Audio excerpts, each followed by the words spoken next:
Alycats, any viewers. So today I decided that I would continue from my top 5 underrated games and maybe make this into a series. And if you would like for this to be a series, click the thumbs up button.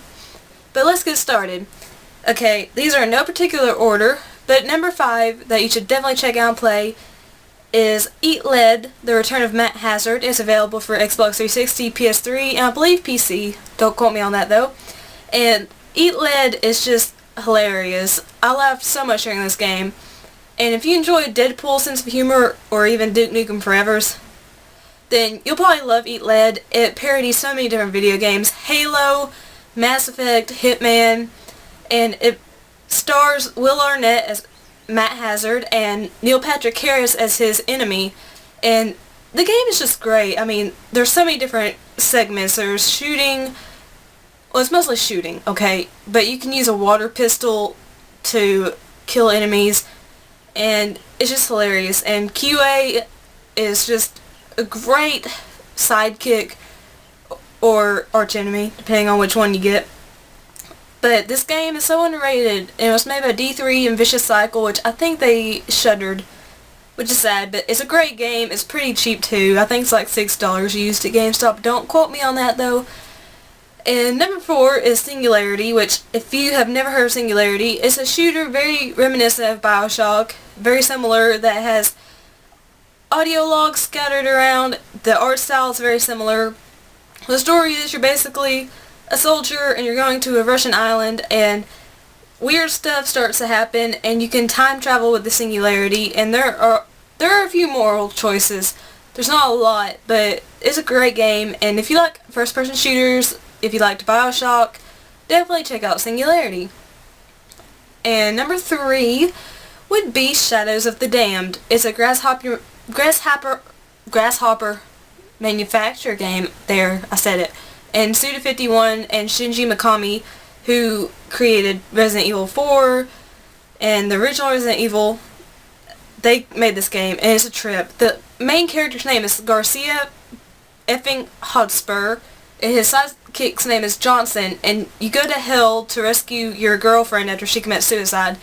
And it's a very visually stunning game, and it's very dirty. I mean, really dirty. Just, it is definitely for people over the age of 17. But it's a great game, and it's so underrated.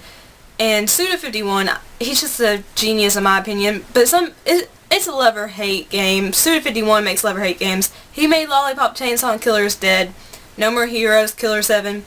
But Shadows of the Damned was great. I loved it. I loved how it had different segments and it kind of blended different genres together. I loved all the dirty humor in it, even though some people would think it'd be too crass, but I loved it.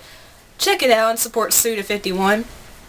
Number 2 would happen to be tension. Wolfenstein. And yes, I know it's not like the original Wolfensteins, I know, but it's a new take on it, and it's developed by id Software, which made the original Wolfenstein, and Raven, which worked on Modern Warfare, Modern Warfare 2, I believe, when half of the team left. Anyway, let's get back to Wolfenstein. This was the 2009 version, and you play as BJ Blazkowicz, and you're the American, you're in Russia, and you soon discover the Thule medallion, which allows you to stop time, slow time, discover secret passageways and enemies, and it's really underrated, and a lot of people gave it crap because it didn't adhere to the template of the Wolfenstein franchise, which I've never played an earlier Wolfenstein game, but this game is good. I mean, it's a good shooter. If you like shooters, especially FPSs, check it out. And it's interesting, and the voice acting was actually really well done. And the last game I would recommend is Majin and the Forsaken Kingdom.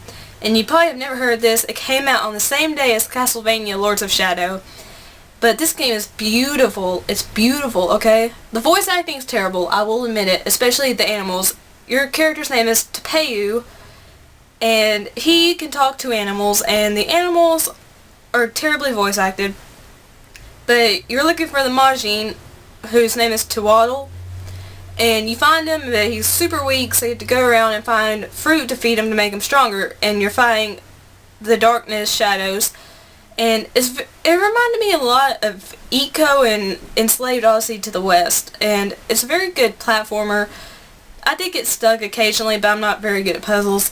But it does have, if you like puzzle games, platformer games, action-adventure games, definitely check out Majin and the Forsaken Kingdom, and it is a gorgeous game. You'll just have to look past the terrible voice acting. But that's my suggestions, and I hope if you do go out and get these games, I hope you enjoy them. And please remember to subscribe for more epic videos of epic geekiness. Like the video if you like the video, and if you want to see more videos like this. Leave a comment down below and let me know about underrated games that you like that maybe I should check out, and favorites so your friends and family can see. I totally love each and every one of you. Peace and kisses. Bye!